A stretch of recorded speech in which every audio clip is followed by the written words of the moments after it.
பிரியமானவர்களே, இயேசு கிறிஸ்துவின் நாமத்தினாலே இந்த நாளிலும் கூட உங்களை நான் வாழ்த்தி ஆசீர்வதிக்கிறேன்.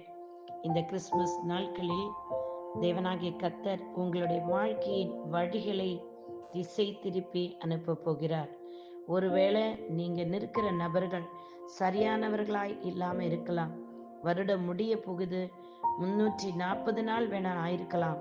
நீங்கள் இவ்வளவு நாளும் நின்ற நபர்கள், நீங்கள் நம்பினவர்கள் சரியானவர்களா இல்லை என்பது உங்களுக்கு அறியாமல் இருந்திருக்கலாம்.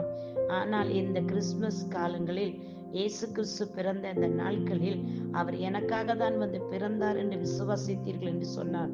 இந்த கிறிஸ்து இயேசு தேவகுமாரன், பரலோகத்திலிருந்து என் தேவனாகிய கர்த்தர் பூமியில என்னை ரட்சிக்கும்படி, எனக்கு வழிகாட்டும்படி, என் வாழ்க்கையை சீரமைக்கும்படி எனக்காக அனுப்பினவர். அவர் பிதாவாகிய தேவனுடைய சித்தத்தின்படி இந்த பூமியில் மரியாள் என்ற தாயின் கர்ப்பத்தில் பரிசுத்தாவியினால் அவர் பிறந்தவர். இப்படிப்பட்ட பரிசுத்தமான கிறிஸ்து இயேசுவின் பிறந்த நாளை நான் கொண்டாடுகிறேன். அந்த பரிசுத்த கிறிஸ்து என்னை புதிய பாதையில் நடத்துவார் என்று சொல்லி விசுவாசித்தீர்கள் என்று சொன்னால், இந்த மத்தேயு 2ஆம் அதிகாரம் பாருங்களேன், 2ஆம் அதிகாரம் 12ஆம் வசனம், பின்பு அவர்கள் ஏரோதினிடத்திற்கு திரும்பி போக வேண்டாம் என்று சொப்பனத்தில் தேவனால் எச்சரிக்கப்பட்டு வேறு வழியாய் தங்கள் தேசத்திற்கு திரும்பி போனார்கள். ஆமென், அல்லேலூயா, ஸ்தோத்திரம். திரும்பி போக வேண்டாம் அப்படி என்று சொன்னால், நீ வந்த இடத்துக்கு திரும்பி போகாத, வந்த பாதைக்கு திரும்பி போகாத. தேவனால் எச்சரிக்கப்படுகிறது. இந்த எச்சரிப்பு திரும்பி போகாத, நீ நிற்கிற இடத்தில் நிற்காத, வா என்று சொல்லுகிற தேவனால் எச்சரிக்கப்பட்ட வசனம், வார்த்தை. வேறு வழியை தங்கள் தேசம் திரும்பி போனார்கள். தேவன் இந்த சாஸ்திரிகளை எச்சரிக்கிறார் சொப்பனத்தில். நீ வந்த வழியே போக வேண்டாம். அவர் எங்கிருந்து வந்தாங்க? யூதேயாவில் உள்ள பெத்லெகேமிலே இயேசு பிறந்த பொழுது கிழக்கிலிருந்து சாஸ்திரிகள் எருசலேமுக்கு வந்தார்கள். இந்த சாஸ்திரிகள் கிழக்கிலிருந்து வராங்கங்க. வந்து ஏறுதுகிட்ட சொல்லும் பொழுது, இந்த குழந்தை இயேசு கிறிஸ்து பிறந்திருக்கிறார் என்று சொன்ன பொழுது அவர்களுக்குள் என்ன உண்டாயிற்று? அவரோட கலக்கம் உண்டாகிறது. அவர்கள் பயப்படுறாங்க, கலங்குறாங்க. எங்க இந்த இயேசு கிறிஸ்துங்க நாமத்தை கேட்டாலே பயம் உண்டாகணும், கலக்கம் உண்டாகணும். சத்துருக்களும் பகைஞர்களும் சிதறடிக்கப்படுவார்கள். உங்களுக்கு விரோதமா எழும்பினவர்கள் எல்லாம் சிதறடிக்கப்படுகிற மாதம் இதுங்க. அவர்கள் ஒருவேளை உங்களோட இருந்து கொண்டே உங்களை சரியான பாதையில் போக விடாம, சரியான டிசிஷன் எடுக்க விடாம தடை செய்து வச்சிருந்திருப்பாங்க.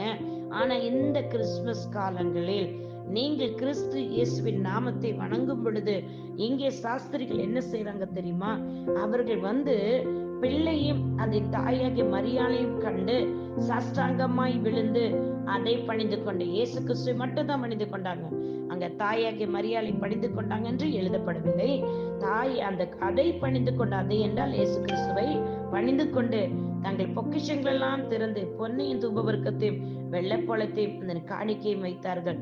எல்லாவற்றையும் அவர்கள் சாஸ்திரிகள் கிறிஸ்துவுக்கு முன்பாக வைத்த பொழுது, சில காரியங்கள் கிறிஸ்துவுக்கு முன்பாக நீங்க உங்களை சரண்டர் பண்ணும் போது, உங்களை தாழ்த்தும் போது, ஒப்பு கொடுக்கும் போது, அவர் எதையும் கேட்கலங்க. பொன்னை வெள்ளியும் தங்கத்தை உங்கள்கிட்ட கேட்கல. உங்கள்கிட்ட இருக்கிற வேண்டாத காரியங்களை அவருடைய பாதத்தில், கிறிஸ்து பாதத்தில் வைக்கும் பொழுது, இந்த மாதம் முடிய போகுது, வருஷம் முடிய போகுது, அவர் உங்களை வேறு பாதையில் நடத்துவார்.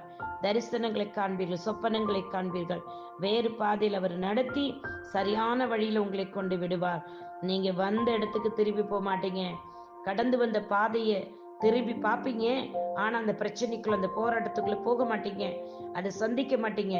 நின்ற இடம் தவறான இடம், பேசின நபர்கள் தவறானவர்கள், கூட இருந்த நபர்கள் சரியான நபர்கள் அல்ல.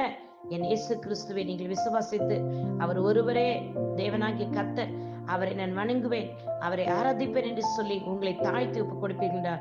இந்த நாள் அற்புதத்தினால், அதிசயத்தினால் தேவனாய் கர்த்தர் சாஸ்திரிகளை வேறு வழியை திருப்பி அனுப்பினாரே, அதே போல புதிய பாதையில் உங்களை நடத்த வழி நடத்த அவர் சித்தமுள்ளவராய் இருக்கிறார். இந்த வார்த்தையின்படி கர்த்தர் தாமே உங்களுடைய வாழ்க்கையில் அற்புதங்கள் அதிசயங்களை செய்வாராக.